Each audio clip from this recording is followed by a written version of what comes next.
आणि त्याची संस्कृती ही पूर्णपणे निसर्गावरती अवलंबून आहे. आदिवासी हा निसर्ग पूजक आहे.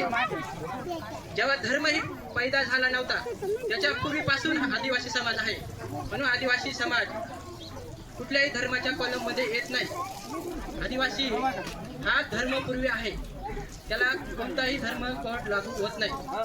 आदिवासी हा कोडिफिकेशन पासून खूप दूर आहे. म्हणून त्याची एक वेगळी ओळख विश्वामध्ये संयुक्त राष्ट्राने दखल घेऊन त्याला मूळ निवासी म्हणून घोषित केलं आहे.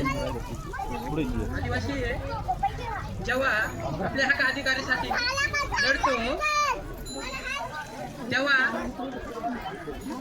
आज होतंय काय, विश्वाचं जाऊ द्या, आपल्या भारतामध्ये आज होतंय काय, मध्य प्रदेश, झारखंड, छत्तीसगड, महाराष्ट्र यामध्ये आदिवासींना पूर्णपणे विस्थापित करण्याचं काम चालू आहे. कारण की आम्हा आदिवासींना संविधानामध्ये ज्या आमच्या हक्क अधिकाराच्या संवैधानिक ज्या तरतुदी दिल्या आहेत त्याच माहिती नाही आहेत.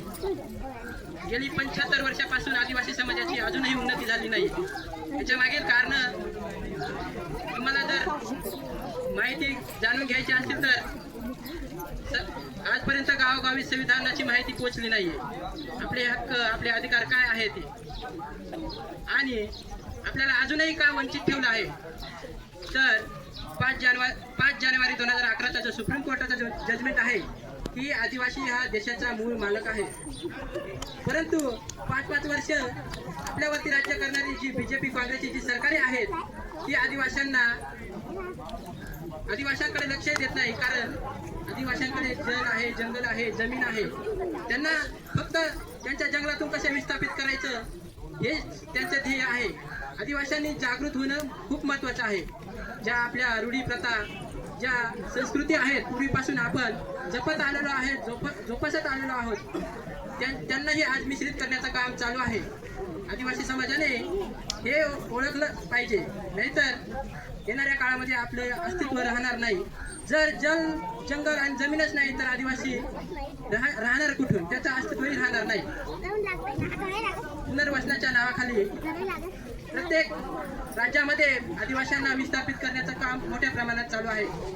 आपल्या जमिनी काही कवडी मोलाच्या आहेत का हो? पुंजीपतींच्या घशामध्ये घालण्याचं काम आज हे खोटारडे सरकार करत आहेत. आपल्या मुलांना शिक्षण व्यवस्था नाही, रोजगार नाही, त्यांच्या आरोग्य सुविधा नाही.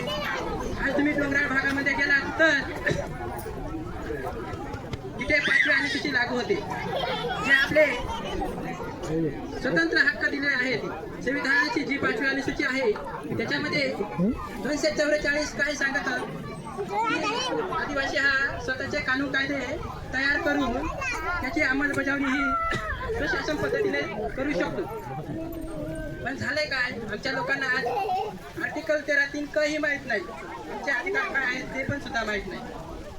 म्हणून तुम्ही विश्व आदिवासी दिवस जरूर साजरा करा, पण एक जनजागृतीचा कार्यक्रम म्हणून हा साजरा झाला पाहिजे. आणि आपली संस्कृती, आपल्या रूढी प्रथा कशा राहतील यासाठी